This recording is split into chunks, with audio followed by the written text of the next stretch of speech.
What's up, everybody, and thank you so much for tuning in to 305 Radio, a part of 305 Magazine, right here on MiamiUndergroundRadio.com, your number one underground station.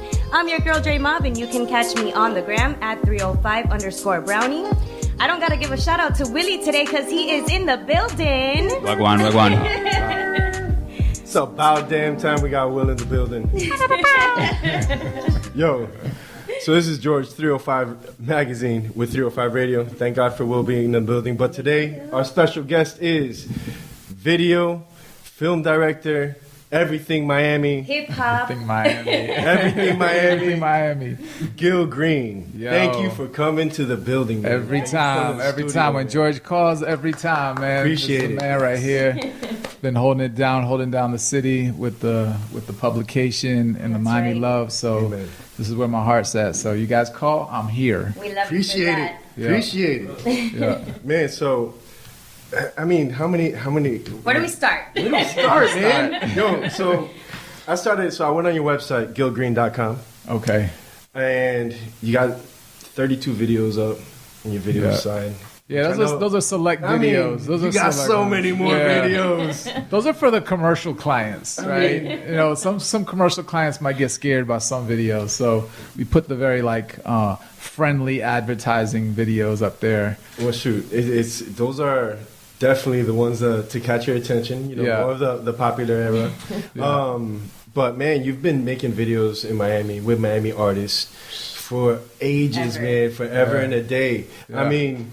You've been working with Pitt. How long? Man, Pitt. Man, I remember when Pitt was just begging to get cameos on the sets, man. And I used to call him up and be like, "Yo, I'm in town with Akon. Come by the set. I got you." Or I'm here with Little John. And I just remember, Pitt. Even when he was on Loop Records and repping Miami and repping the city.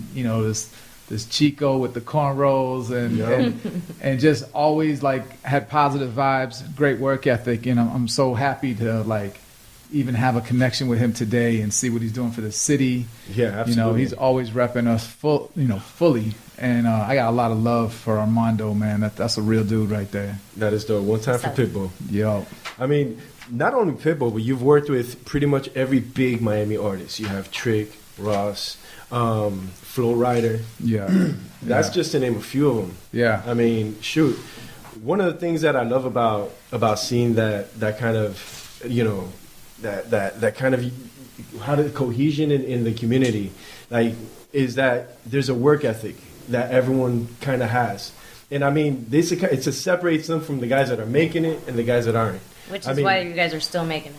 I mean, yeah, tell me a little bit about a work ethic that you see with the people that you're working with. Well, I mean, the work ethic starts with the passion. So, my heart has always been hip-hop and dancehall music. I grew up in Miami, went to South Miami Middle School, Coral Gables High School. Gables. Yeah, one shot for the Cavaliers and the boys on Grand. You already know. So Miami, and Miami growing up in the late 80s and early 90s was like wild cowboys, man. The reggae Jamaican parties down in Perrine, they were something crazy, man. They're legendary. Always ended in a gunshot and some crazy sound clashes. And then watching the Miami bass scene with how they used to jam on 15th and Goombay and in the city. Goombay. We got our own culture down here, and I was proud to be raised in it. And it was really a passion. Music was a passion, so that was my first passion. And then putting that together with filmmaking, it just made sense to do music videos. So. When I had the opportunity to go to New York and study film, I went to NYU's film school. Got to play basketball up there, and then really got serious with the filmmaking and kind of established myself up there as a film director. So when I came back to Miami, it was like I was coming back with not only all these skills, but I was coming back with a little juice. So all these cats that I remember trying to come up, from the Pitts to the Ross, to the Khaleds, to the Flows. I mean, I got stories for each one of them, and the most special thing is seeing them before they blew up, when they were grinding. Yeah. And that's when you see that same passion. And so when it's, they say game recognize game, but passion recognize passion.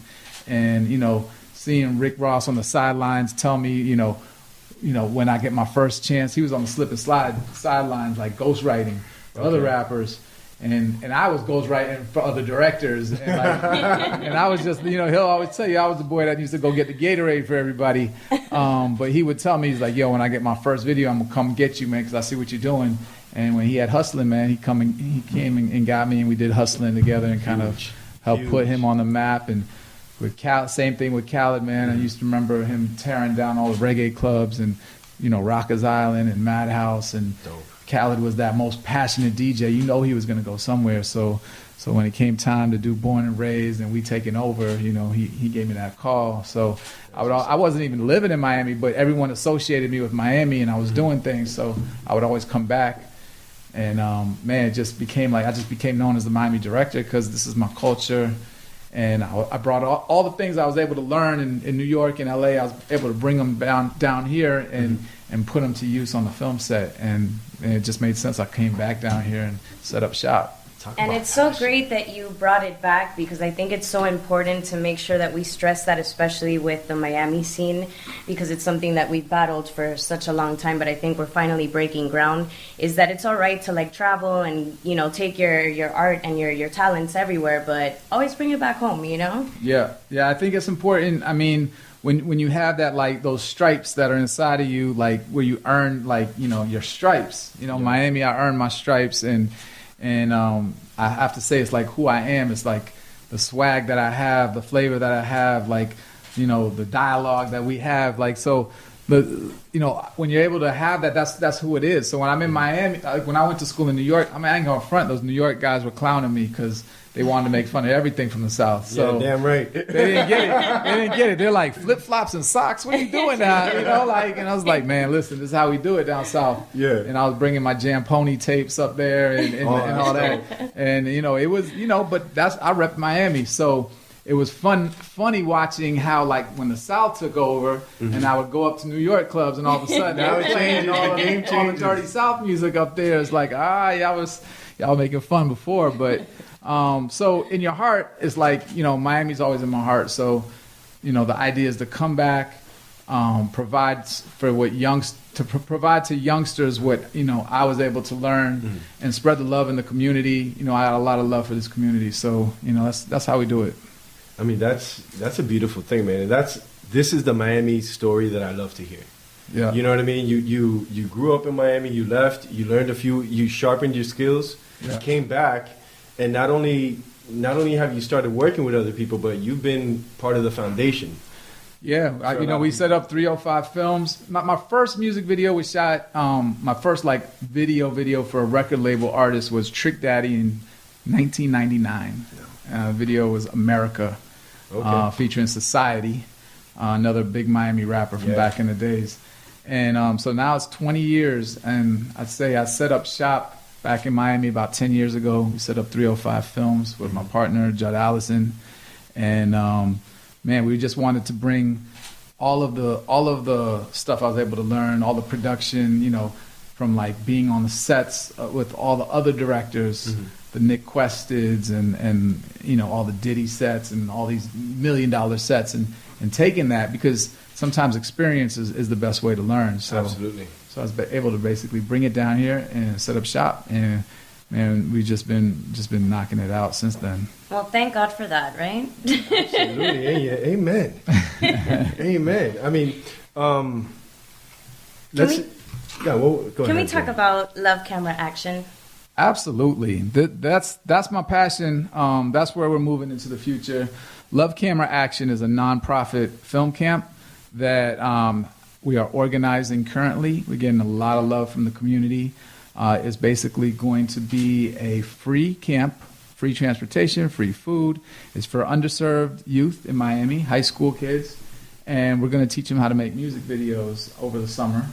Hopefully, to get them off the street and do something productive, and hopefully spark that interest, because anyone that knows filmmaking knows that filmmaking is a collaborative effort. So you have so many different departments. You have your audio department, you have your cinematographer, your art director, your costume, your wardrobe, your makeup, your producer, and all of these different areas could spark a kid to understand I can be in the entertainment industry and actually have a job and it's something I actually like to do. So if you like dancing, you could be a choreographer. If you like makeup, if you're just someone who wakes up and makeup is your passion, you could be a makeup artist. And I always say, man, like, even if you love to like make donuts, you know, you could be making craft service donuts and checking. You know, in LA, if you're the craft service on all these movies, you're making 6 digits, you know, a year. So that's a viable job. Yeah. But whatever you do, you got to just do it passionately, because if you're the guy that wakes up at 4 a.m. and makes donuts for the set, that's fresh homemade donuts, you're going to get the call to be on the next set, and the next set, and the next set, because people recognize that. So that's basically what we're trying to inspire the kids is like, listen, I'm going to bring in professionals in every category, from cinematographer to the top stylists to the top makeup artists, you know, and basically do these master classes, master workshops. And we're also going to together collaboratively make music videos, and we're going to make, you know, a high quality video with a big budget, and we're just going to set off like the best experience for these kids to not only like put out something, feel proud about themselves, showcase it to their family, their community, and then hopefully spark that interest to either take those skills onto like a college level or even just jump right into the workforce. Either way, we're just trying to bring back love. All it takes is that. So that's the type of motivation that carries you for a lifetime. Oh yeah, I call it spiritual food. Yeah, you know, I was like sitting in Club Live, watching cats pop bottles all day, and I was like, man, this is not really what I got in this game for. You know, I don't. You know, I was in Zulu Nation, so I'm like hip hop knowledge and all of this, and then I was like, I'm like, one day I'm just like, man, what am I doing? I need to start feeding my soul. And you know, I'm staring at these dudes having pissing contests with liquor bottles, and I'm like, this ain't really why I got into making these videos. I mean, I love filmmaking, and I understand that having fun and balling is part of the culture, but there's a whole nother side of life, and that's really where we're trying to tap into, is the spirit. So that's spiritual food for me. Amen to that. Yeah. I mean, speaking about film, you have put together a few films. Yeah. Who is Lou Gehrig? Yeah. Tell me a little bit about that. And that's, you know, I follow the universe, and the universe. I had a friend of mine that I played basketball with back in the days, a young man by the name of Jeff Fogel, and he unfortunately got Lou Gehrig's disease, which is a horrible disease. If you know about it, you basically lose all your motor skills. Wow. You know, it's a neurological disease, and your body starts shutting down, and there's no cure for it. And there's a local group that deals with multiple sclerosis and Lou Gehrig's disease. They asked me to do a PSA for them because they knew I was friends with him. And I was like, look, instead of doing a PSA that's going to be like a 30-second thing that's just kind of like, I don't know, like Save the Dog, Sarah McLachlan, kind of thing. I was like, let's do a short film. Let's enter it in film festivals. Let's take people on a journey. So we shot like a 20-minute film. We raised money, through social media. Udonis Haslem from the Miami Heat jumped on board and became executive producer. Wow. And we got a lot of love from, all the Heat players came through. They're part of it because it's kind of like a fantasy movie where we go into the mind of Jeff Fogel and what he could do if he could move his body. So there's a lot of fantasy scenes like that. So, it was a project, again, that just the universe kind of said, do this. Yeah. And it was something we put together, and we saw it to the end, and it premiered a couple years ago at the Miami Film Festival, and got a really great reception. That is awesome. That's a passion project for real. Yeah, that is dope. Yeah.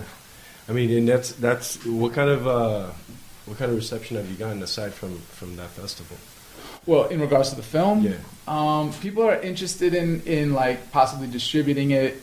We're working on an original sound design because we had a few tracks in there that were actually it was a festival, so we didn't clear some of the tracks. So as soon as we can clear the audio, to possibly get it on other channels. But really, if you're interested in seeing it, I believe we have it up on the website, whowaslugehrig.com.org. I'm going to find out exactly. But if not, either way, let them know where they can find you on social media, and they can find all of your information. Yeah, you can always find me on Instagram at Gil Green, Gilgreen.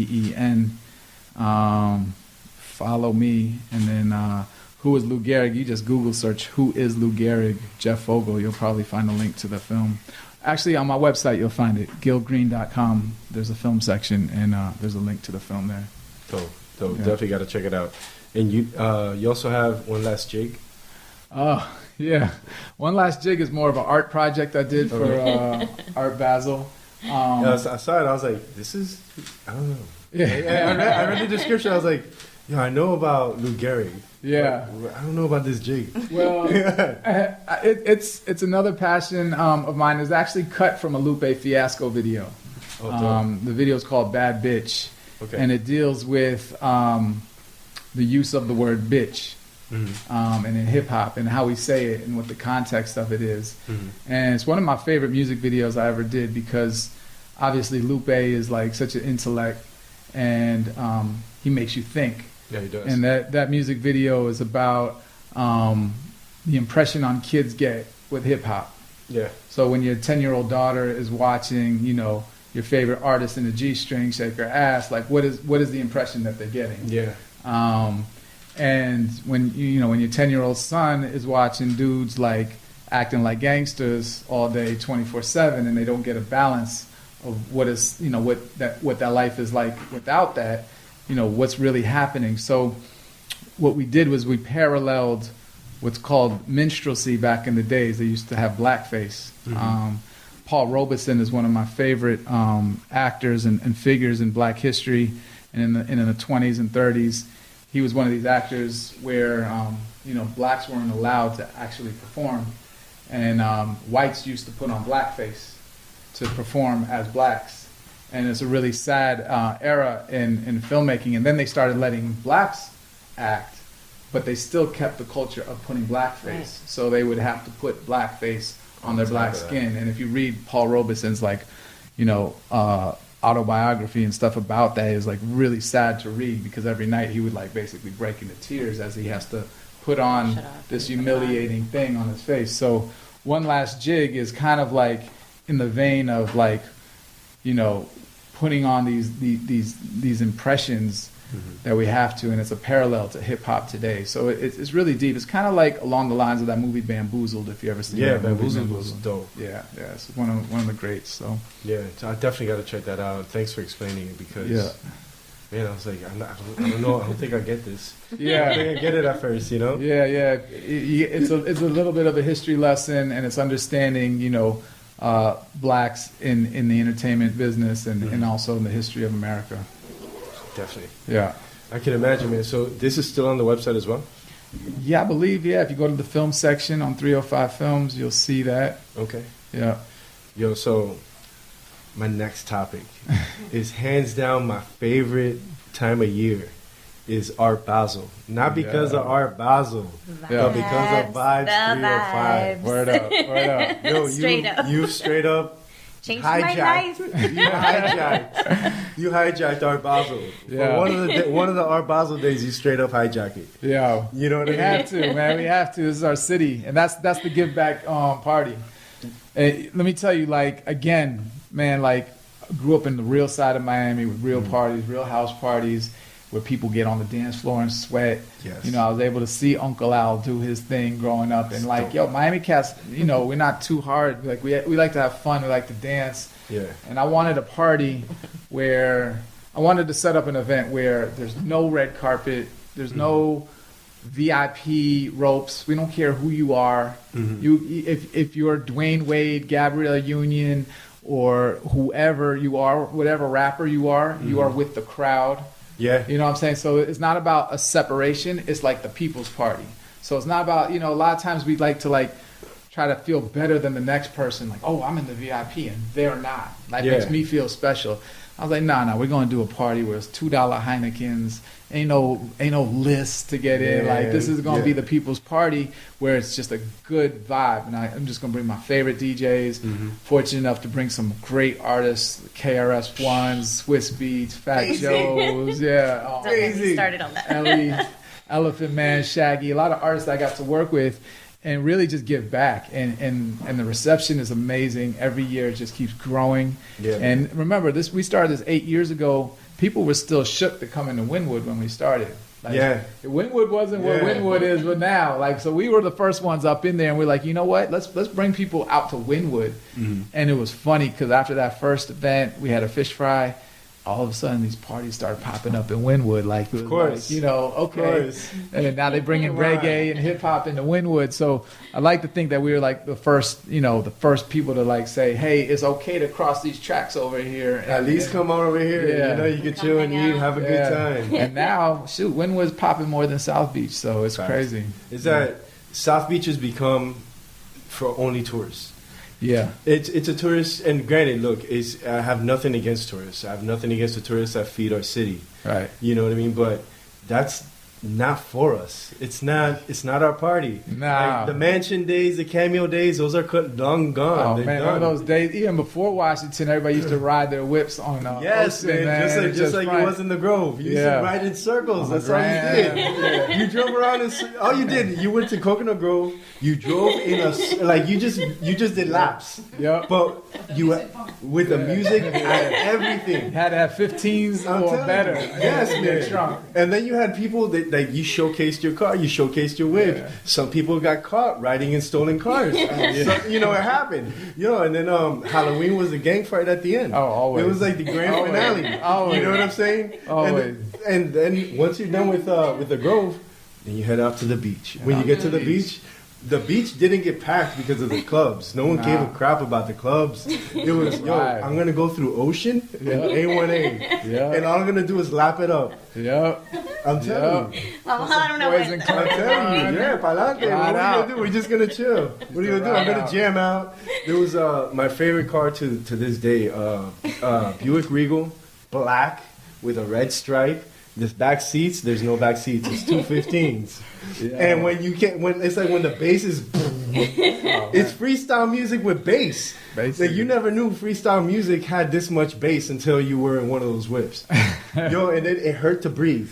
That's how deep that bass was. And you were still shaking. These little monitors that these DJs have nowadays. Nah. We used to bring out crates of I'm talking about like crates. So when that bass hits, your whole chest cavity is like vibrating. That's what bass music is. So if you see a DJ with their little two monitors come in and set it up, they might be loud. They might have some good mid range and some treble. But if you want to hear that quad, because in Miami we call it quad, then you got to bring out those big deep dish, that's 15s, the only way. 18s, 20-inch woofers, and like stack them. And you have that at your show, at your events. Oh yeah, you can't. Listen, and every year I tell myself the same thing. I got these dope earplugs for concerts. I'm gonna bring them. I always forget them. I'm in front of them speakers. And we're right next to it. By the end of the night, I don't know who's talking to me. They tap me. I'm like, "What, bro? I've been talking to you for 15 minutes. I don't hear anything." That's one thing we never front on. I'm like, every year we're gonna have the biggest bass system. You're gonna hear us from blocks away. No fact. Kill it, man. Kill it. And it's insane. Yeah. It's always insane. But that's the thing that when you do an event the way you do it, you know what I mean? You not only have a DJ out there, like granted you have food trucks, you have the DJ, it's out in the open, but then you have that art section. Yeah. You always bring a few artists in. Yeah, we got to flip it every year. I mean, it is Art Basel, so the idea is like, look, there's art, and there's probably a bunch of art that never gets exposed in the mainstream. Mm-hmm. Like, we love hip hop, we love rap. One year we did a tribute to old school hip hop, and we brought Martha Cooperman. Martha Cooperman did the book Subway Art in like 1979, 1980. Wow. And that was the Bible for graffiti artists, so like all these cats tagging up and putting pieces up in Wynwood and learn your history, because most cats like in the 80s and 90s knew about Martha Cooperman's book. It spread around the world. It's called Subway Art. And we did a tribute to her. She's like, 60-year-old lady up in our place jamming. She was loving it. Yeah, loving it. And then we showed KRS-One these old photographs, and he was like pointing out like which cats he grew up with in those photographs. Yeah, it was crazy to see that. So, and even like behind the stage, we change the stage every year. So that year we created a subway that would like basically move like. We created like the subway was coming from New York to Miami. Oh, wow. And it would open up behind, and you'd have people sticking their heads out and then getting back on the subway. So it was an interactive art. So always trying to push the art spark the minds, be creative, have fun, and people have a good time. No pretentiousness. That's what we want at the end of the day. No, people don't act pretentious. And you this year you had the gas face installation. Was that? Oh, that was a couple years ago. Yeah, that was a couple years ago, and that was like a collaborative art exhibit with like myself, Jonathan Mannion, Bruno from Metro Rap. We basically there's an artist who creates gas masks out of sneakers. And Li Ning, Dwayne Wade's sneaker company is one of our sponsors. So we had him make us gas masks, and each one got a gas mask and represented art in the way that they saw it. So sick. Yeah, so I did a video, Jonathan Mannion did a photograph, Bruno rapped a car, and the theme was, all right, here's your challenge. You get a gas mask, so do whatever you can to represent whatever you want. And that is sick. Let artists be artists. And then this year you went and you did an interactive VR. Yeah. That's what you knocked out this year. How was that? It was the illest thing. It's called augmented art. Yeah, AR. Yeah, augmented art. And basically we took images from our video. I do the intro for the Miami Heat every year. Yeah, I was gonna get into that. Yeah, that's super dope. So I took so Dwayne Wade was hosting our event this year, so we took images from him as well as Udonis, blew them up as amazing photographs on the wall.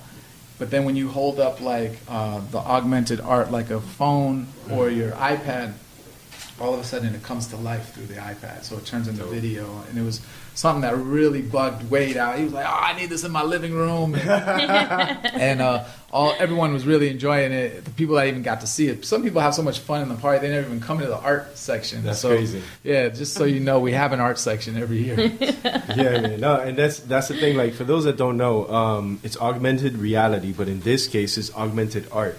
Yeah. That's the way the function it was serving. It's really dope. This is the future. Dope.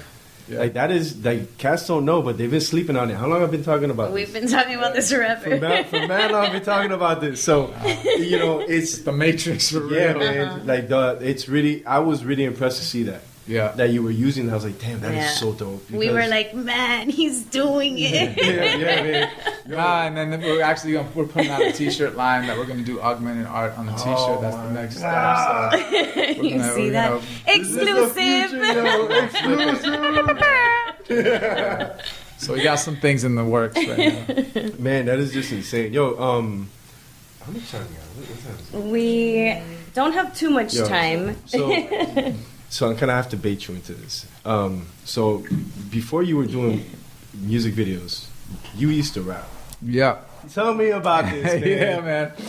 I mean, when you grow up in the culture, man, you just all facets, man. So from beatboxing, every day was breakdancing, beatboxing, freestyling, battling, and we grew up in that era. And I grew up. I'd like to say within black culture, my father was a basketball player, professional ball player, and I played ball at an early age, and that really gave me a pass to basically, hang out and go into other cultures and learn it. And I was, embraced by some really good friends in black culture, and I just became a product of that. Yeah, man, I used to kick a little something, and we started. We used to bust rhymes every day, and we just started putting on wax, and we would save a little money because back then there was no computers. You couldn't just go to your friend's house and record a song. You had to save on your phone. You had to save money to get into that studio, and it cost $500 an hour. Yeah. So it'd be and we weren't drug dealers or nothing, so we actually used to go to BJ Wholesales, buy one of those Symphony chocolate bars with the really gold foil that looked expensive but really wasn't. Yeah. And we would go down Brickell Avenue and start selling chocolate bars. And then we raised enough money to get in the studio. We had 2 hours of bus in the studio, and we just used to drop stuff, and we put it to wax. And the first music video I ever did was for our group. Our group was called Back Live. Back Live. Yeah, and we had a song called 1,000 MCs. Yeah. And we shot it. It was my thesis project. We shot the video for $2,000. And I was in my dorm room. I sent it to MTV. I sent it to BET, and they all played it. So it was ill. I was like 19 years old in my NYU dorm room and watching our video like on Yo MTV Raps, which was the illest thing. So at that point, I knew it was something to myself that I knew, like, if you want to do something, you can do it. Because to me that was always crazy. Like, I can't, like, to get on a video, you need to be on a record label, and they got to spend a couple $100,000 on a video, and it's like, nah, we just did it. And we did it, and then we put it out, and people embraced it. And from there, it was funny because when I was shooting, like, I was working as a PA, but I had a video on UMTV Raps and BET in the box. And I remember we were doing a video with Case from Slip and Slide and Trick Daddy and them guys, and they were looking at me. And Case came up to me. He's like, "Man, you got a video on your MTV Raps?" I was like, yeah, but I was like the water boy still, right? Yeah. And he always calls me 1,000 MCs to this day, man, because he's like, "Yo, I'm peeping your shit, man. I like your shit." So it's funny. It's like I didn't make no money off of it, but I proved to myself that we could, at an era where there was no YouTube or anything, because there was only 20 videos on at a time back then. So it's like to get in one of those slots was a big deal. So playing basketball on the courts of Miami was tough. In that Hell yeah. No, the music industry was a different monster. Different monsters. Nowadays it's really set up for you to be independent. You can record your own music. You can put it out your own. You couldn't do that before. It's an independent world, right? It's an independent world. So these young kids, man, jump on it because now you got the tools to do it. Yo, you want to kick a verse? 16. Nah, man, those days are Come on, Gil Green. And he asked everybody. He asked everybody who comes here. But he just finished telling me he was a rapper too. He used to make beats and everything, man. I did. You can't try somebody and not expect a battle real quick, bro. I won't do it. Man, you're gonna have to catch me on a you get some big woofers in here, maybe I might drop something. I gotta feel it, man. I gotta feel some bass or something. We need a sponsor to bring us subwoofers. That's what you need. We need a wall of speakers, please. Yeah. Contact us at 305 Radio Instagram. Thank you very much. No, definitely. I ask everybody and just see if I get it out of me. Shit. Not gonna get it, huh? Hold up. We also got Jen in the building. Hey, Jen, you rap? Shout out to Jen. At Jensen Photography on the gram. Absolutely. But yeah, man, like shit, that's dope. That's really dope how that's just passion. Yeah, it just speaks it was volumes, fun, man. We didn't have, we just put egg cartons on the wall to put the soundproofing and pantyhose pop filters, and man, we do whatever we did to like have fun and be involved somehow in the music and in the culture. Now, being that you've had your hands dug into every single aspect of it, and especially where you're at now, your track record, your work ethic, and everything speaks for itself. What would you tell an artist that's going independent, that maybe that they're just not wise enough, they don't know, they're unaware of the way the world's set up for them right now? Man, I tell the youngsters, because whenever we're filming in the city, cats come up to us and they're like, "Yo, I want to do what you do. How do I do what you do?" Or when I talk to young kids. And I think the biggest challenge for these young kids is a lot of them just want instant gratification.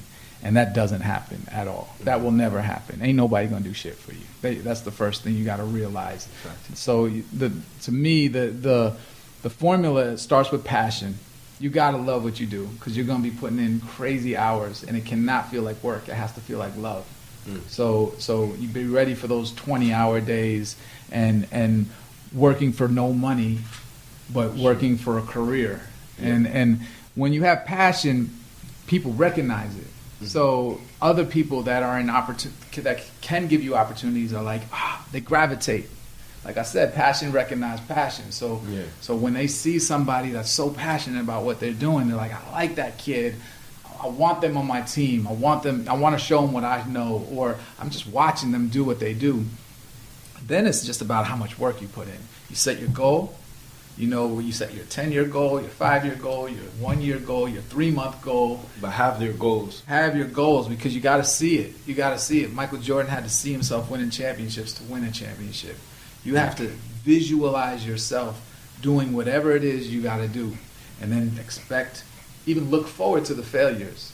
The failures are the best part because those are the times that you learn. You're like, oh man, I messed up so bad on that. And I know if I'm in that situation again, what to do now. So everyone that has succeeded has failed. So Michael Jordan got cut off his 10th grade team. Yeah, you know what I'm saying? So anyone that's great has failed. So you look forward to the failures. That's key. Be passionate, work, and the money, don't worry about the money because the money will follow the passion. If you're chasing money, it ain't gonna work out. You're in for a quick burn, and then you might hit it hard, and then you might be out. But people that are in it for passion, they set careers. That's what I tell people all the time. It's like, it's not about chasing the dollars. We get caught up in the materialism of U.S. so much. Everything is dollars. Everyone's rapping about dollars and dollars. I gotta get paid. No, man. All the people that are great would do it for free. All the people that are great would be doing exactly what they're doing right now for free. And that's what I tell young kids. Money will follow. When you're great, the advertisers want to come in and say, oh, man, you're doing it. We love you. All right. Now you'll see the money will come in. Don't worry about that. If you got to pay bills, you get that day job. And when you check out, you do your passion. You know what I'm saying? So, like, when I was PAing, making $100, $200, I'll tell you a really good story. I used to ghostwrite for other directors. Okay. So I would come up with the ideas and the concepts, and then basically they would do them, and they would get the credit, which is fine because it's like I was paying my dues. And I would tell these directors, look, don't even bother like paying me for ghostwriting.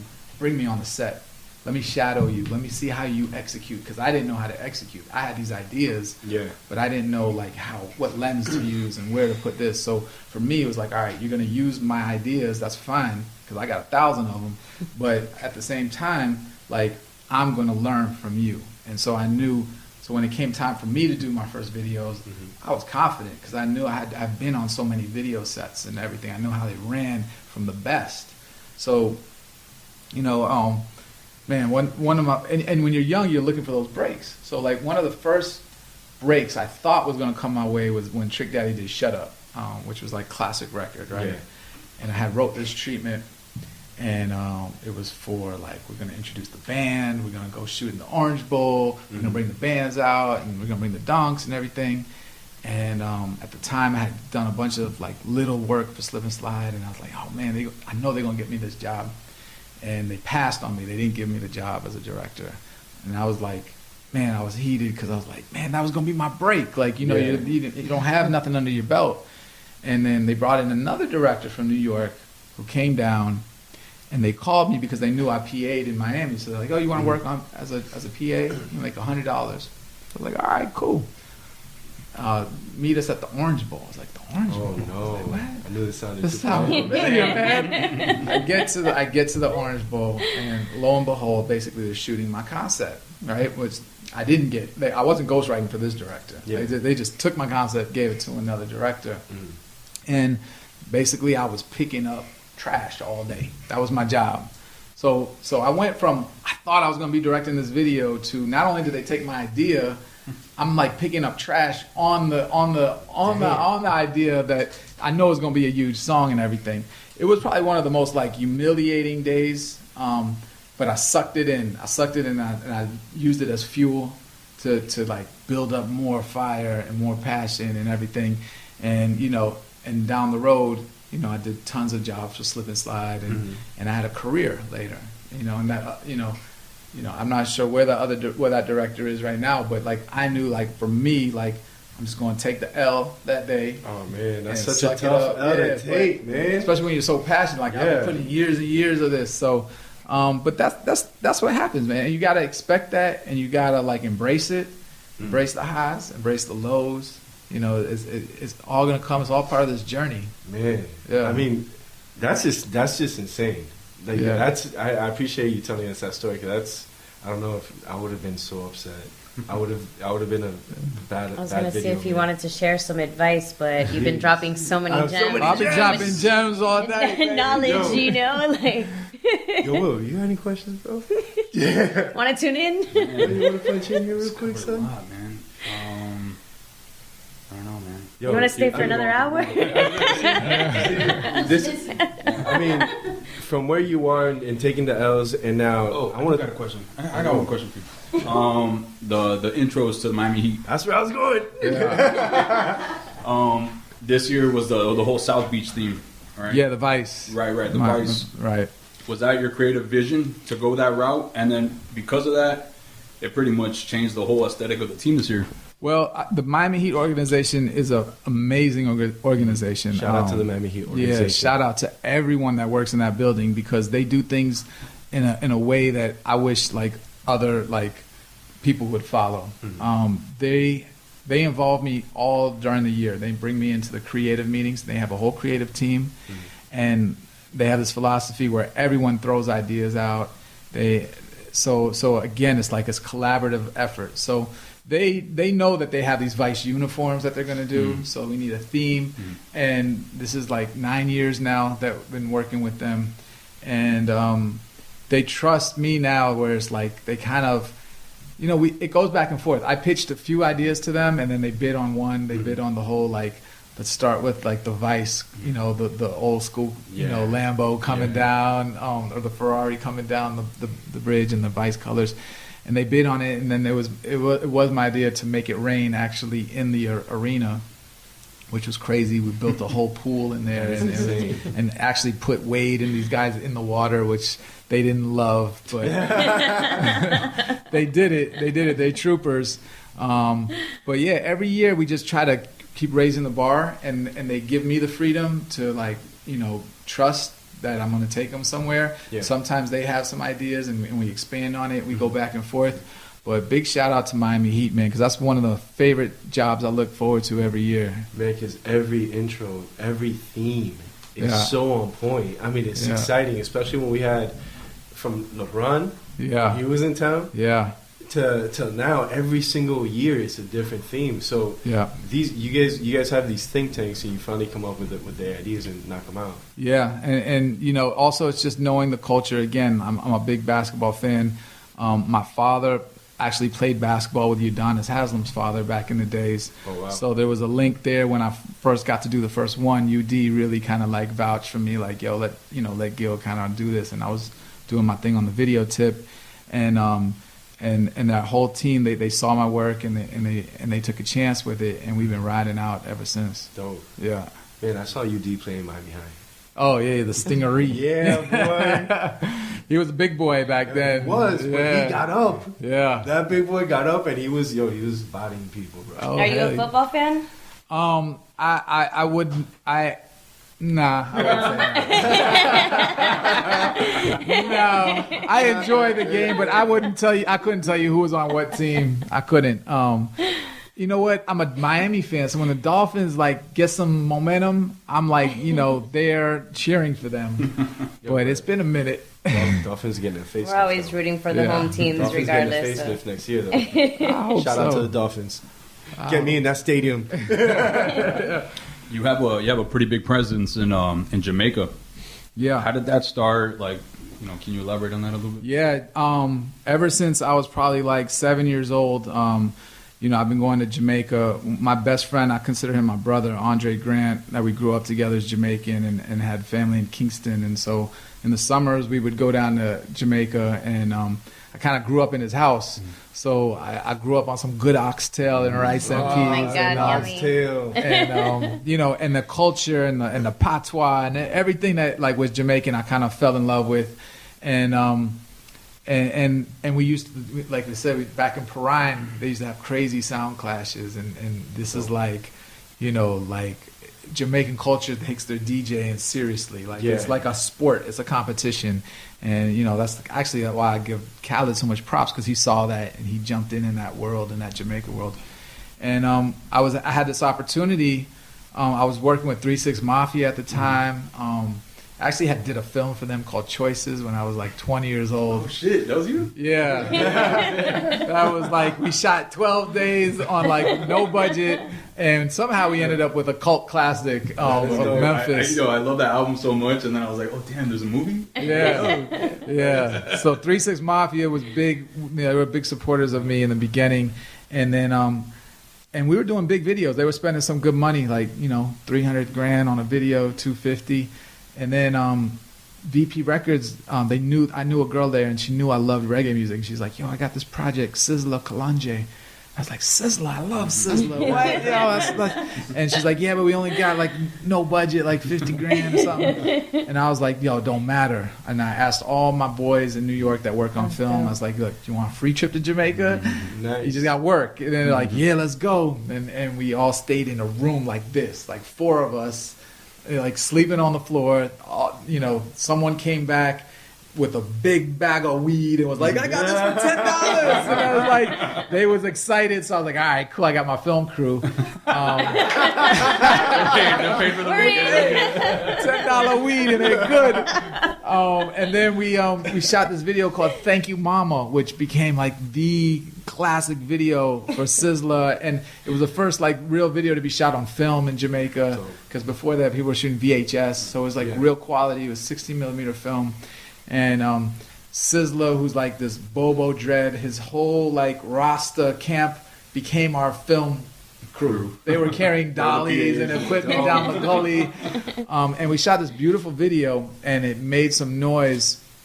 And from there, it was like Elephant Man, Buju Banton, Wayne Wonder, T.O.K., all the guys, Sean Paul, all of them like followed suit and understood. Because I, again, like the South, you know, when it came time to represent the South, like I knew it. So Little John and 3 6 Mafia was easy because I knew what crunk was. Yeah. So like a lot of the New York directors didn't understand it, didn't want nothing to do with it.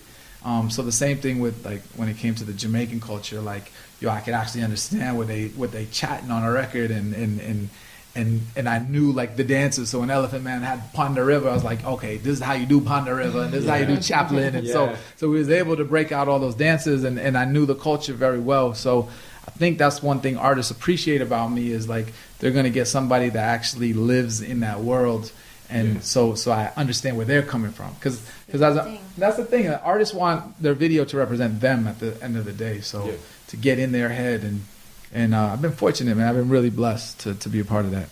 Sure, it's you've been a part of hip hop culture, you know, as behind the scenes as a whole.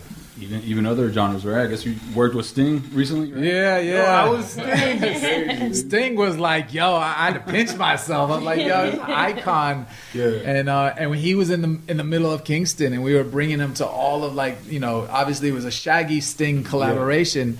But Sting is so cool, man. He was like in the middle of the Garrison and chilling with his guitar playing, and that's so dope. Yeah. So I've been really blessed and fortunate to travel the world, go to countries. Akon took me all through Africa, which was amazing. Going through Angola and South Africa and Ghana with him. I've been able to shoot in China. Next week I'm going to India, so it's like it's a blessing, like to see the world and do what you love. You know, I really like. I count my blessings. Passion. This is passion, man. It'll take you there. This chapter of Miami Stories is about passion. Yeah, it is amazing, man. Yeah, we're equally blessed to have you on the show and share that with our audience as well. Heck yeah! I mean, especially with you know. Oh my bad. Jen, photographer through and through. I mean, what was I? Man, since you've pretty much lived the Miami evolution, you know, and I love that you brought up Khaled back in the day, because I used to listen to him on 96.1. Yeah, Mix 96. Yeah, that was insane. No, he was crazy. And when you hear the stories, like, yo, he would be in a room like this, screaming his head off, no shirt on, sweated up, because he loved it. I mean, Khaled exudes passion. Yeah. Right? And so people all the time, they're like, people that don't get Khaled, or I didn't get Khaled in the beginning, they'd be like, what does Khaled do? He doesn't really produce. He doesn't rap. He doesn't do this. And I was like, you don't understand. You don't get it. You don't get it. He is passion. He lives this thing, and he doesn't stop. Like he dreams it. He wakes up. He eats it. That's what's up. And look at him now, man. Like, he's one of the success stories out of Miami. Definitely. Yeah, absolutely. Him, Ross, Flo, Pitt. I mean, people come to Miami and learn their swag. Look at all the cats that come to Miami. They're not from Miami. Yeah. And they live in the city for a couple of years. They party in our clubs for a couple years. They learn our swag. Like Miami's got that something in the water or something that's like it's got this flavor, and it's this melting pot of all of these Caribbean cultures and peoples and you know, we got our own thing and you know, big up to like people like Pitt and Ross and Flo and Luke and, you know, people that set it off. People don't recognize what Luke did in the industry. Yes, man. But like to be the first like independent hip hop record label and that went to the Supreme Court. Went to the Supreme Court but just also just to have enough knowledge that it's like, yo, I'm gonna make $9 out of $10 while y'all rappers make $1 out of $10 and like was schooling people on that type of knowledge and to allow the Master P's and the Cash Moneys to come afterwards. So it was like, you know, Miami really set off a lot of things there. Miami doesn't know, like, people don't know about Miami, man. They overlook it. They think it's just a place to party at. Miami's not knowing got that history. we gave birth to a lot of things. Miami's got history, man. You got KC and the Sunshine Band, man. Come on, like, that's Hialeah right there. So you got Betty Wright. Like Miami's got from the 60s, 70s, like even before the cocaine cowboy era, man. There was like flavor. Overtown, the Lyric Theater. The Lyric, like that was the place. You know that obviously I wasn't alive then, but I'll talk to the old heads that still live in Overtown, and they'll tell me like when Overtown was a thriving neighborhood before they built I-95 right through it. That was our like Apollo. Yeah. You know, so it was like, you know, blacks weren't allowed to be on the beach after a certain night, after curfew, which like as soon as it became night. So they would do their first show in the Eden Rock, and you know, and like all the big artists would do their first show there, and then they do the real show over in Overtown where they like really get loose. And so the Lyric Theater, I'm so lucky that I was able to do Trick's Video America in front of the Lyric, because that was like, you know, that was one of my ideas is like, yo, I want to do my first video in front of like such a historic landmark of Miami. And, dope. I mean, like that, when you think about it, it fits perfectly. Yeah. You tell a story without really saying it. Yeah. Now, when you start working on production and you have these ideas, like what's a little bit of your creative process when you're putting these things together? That's a great question. Every project has its own kind of like chemistry. Sometimes an artist will call me and be like, yo, this is what I want to do, so I'll kind of know where a guide is. A lot of times they'll be like, yo, just here's a record, I need a concept. I put the record in my Jeep and I ride out. I put that bass like heavy and I let that shit like infiltrate my blood, and I put my head like in the world of what the artist was thinking and what they were doing. But at the same time, I'll be that dude that, because I'm passionate about it, will study filmmakers, and filmmakers not even in the hip hop genre, like rock genre, like Michel Gondry's and these amazing directors and their techniques. And a lot of sometimes some of the dope videos that I've like won awards for, like one year I did a Little John video, I Don't Give a, and it won the Source video. But it's really like I was really looking at a Spike Jonze video, Smack My Bitch Up, and I just basically did the hip hop version of it, you know. So it's like that video was told through the perspective and the eyes of one girl going through a crazy night. It was. So I was like, all right. And when I met Little John, I was like, yo, we got to take this, what they're doing in this rock world, and apply it to this. So it's always being open to like learn and study greats beyond like, you know, just being in this world of urban world. Like you got to go into the rock world, the classic world, you know, film theory and knowledge. One of my favorite films is I Am Cuba, which was shot in the 50s. That has amazing like shots. Yeah, check it out. It's a Russian film shot in Cuba, and the shots there are amazing. So it's really like I said before, it's passion. It's that, you know, if these young kids want to be a director, you can't just be watching the top 20 music videos and be like, oh, I want to do no, go study, go watch the DVDs, watch the director, understand how they did this shot, how they did that shot. Go to the archives and think how you're gonna push the envelope. You know, because if you're just going to be like everyone else, then you're just going to be a number. But if you're going to step out the box a little and push it a little, then it's like, all right, now what's that cat got? Because he's saying something. Yeah. And not only that, but I know that within the circle of directors or PAs or anyone that's on your team at any given moment, it's a learning experience. And I've heard, and not because I've asked you or nothing like that, because I've ended up being lucky enough to work with some of these people. Okay. With someone, and when I mention you, they go, I used to work with Gil Green. I started with Gil Green. You know what I mean? So it's like, it's really dope to hear that. And then you hear from one person is one thing.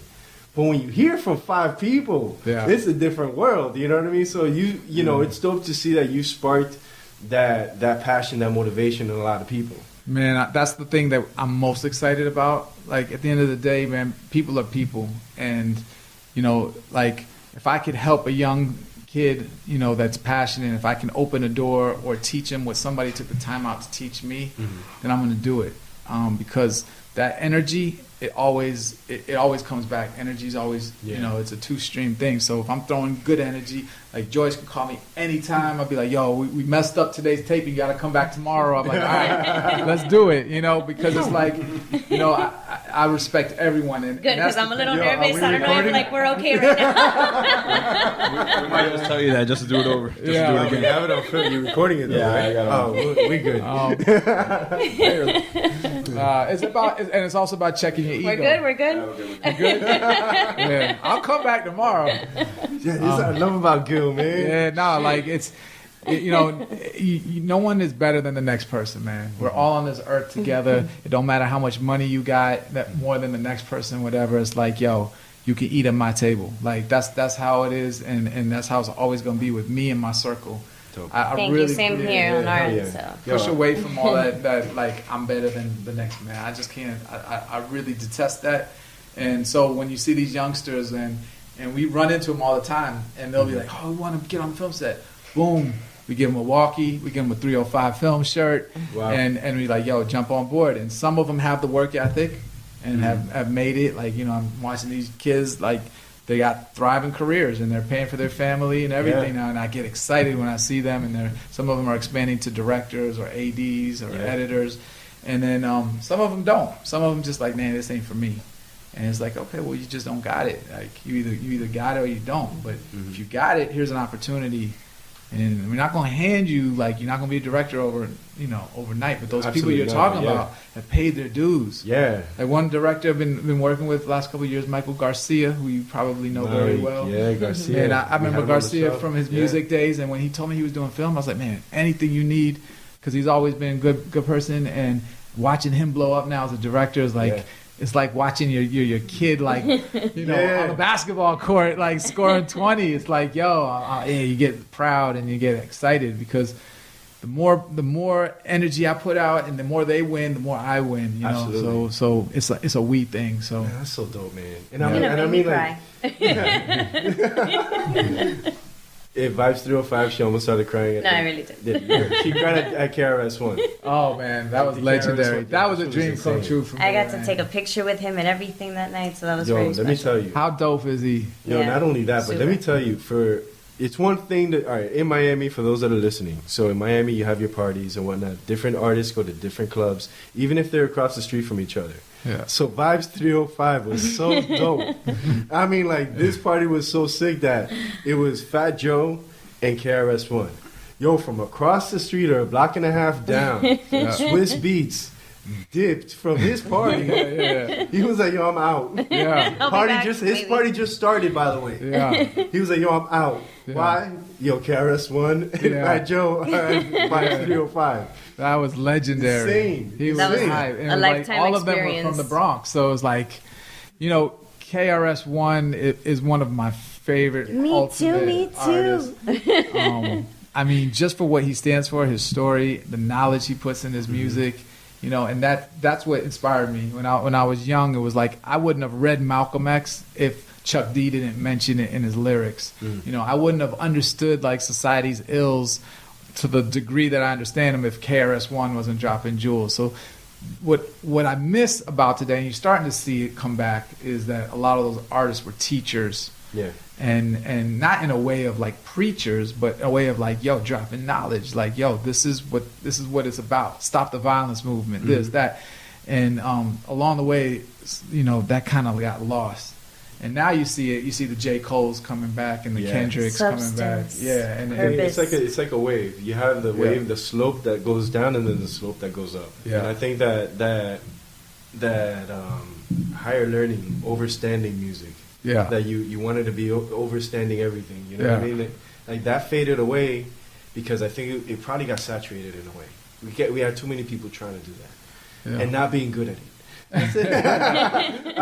Let's be real. There was some that became very gimmicky. Yeah, and then like you have to stray away from that because you look at West Coast. You have this was when I'm thinking AC Alone, Hieroglyphics, Bus Driver. Like that's insane rap. Right. Like that's like you gotta wait. Don't move, guys. I gotta listen. Dell is like I got like Dell is insane. Yeah. So you have that going on. Then you have like once it started getting down with like the Little Johns and whatnot, people felt like they just didn't want to think about things. Right. You just want to chill and just relax. But like people are done chilling and relaxing. Yeah. The club's a little over.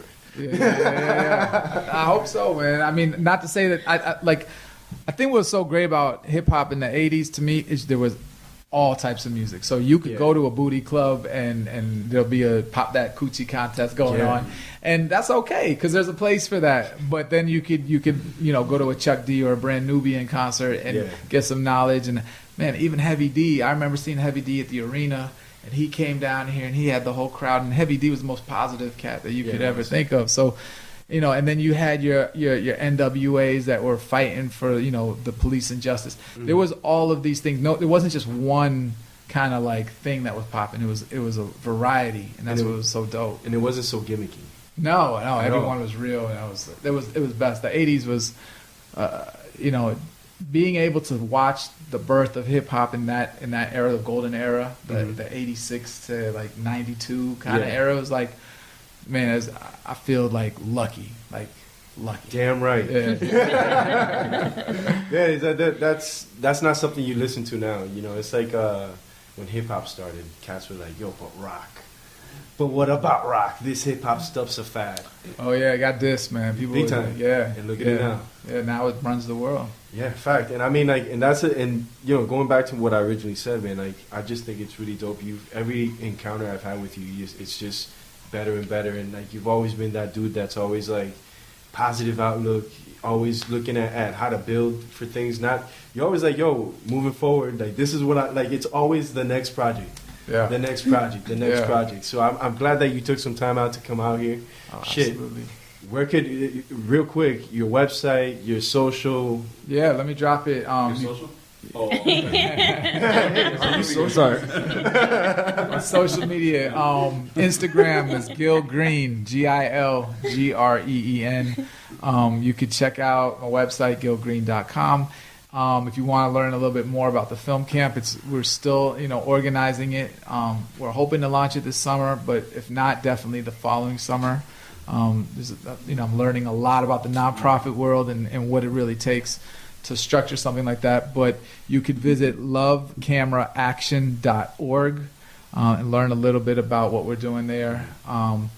And there's a few more projects in the works, like you said, but they're not ready to be dropped yet. But you will be hearing about them soon. That's what's up. But yeah, man, thank you for having me here. And anytime you need something from me, from me, I'm always available. I appreciate you. Yeah, man. it's his home team. Shit. Yep. If anything, just next time, you might want to drop 16. You set up for that. You got the instrument. You got the vinyl. You got some old school brand. I mean, I tell everyone just go. I might drop it. I might drop it if you got some old school instrumentals. I ain't going acapella, man. I need something to move me though. And my phone's dead. Nah, big bass speakers. Next time, big bass. Either headphones with the big ass woofers next to them. Yo. If you want to hear your boy, you can probably Google and find some record online or something. It's probably out there. Somebody posted it recently. I can't remember who it was. But somebody posted that video recently. Oh, it was probably me. Yeah, 305magazine.com, ladies and gentlemen. Yo, the crazy thing is, we were pushing records in Japan. And was it you that said somebody sent me something about how much the record was selling on the? Oh damn! Somebody was like the vinyl, because vinyl's back. Yeah. So like, if you have the OG ones, the first press.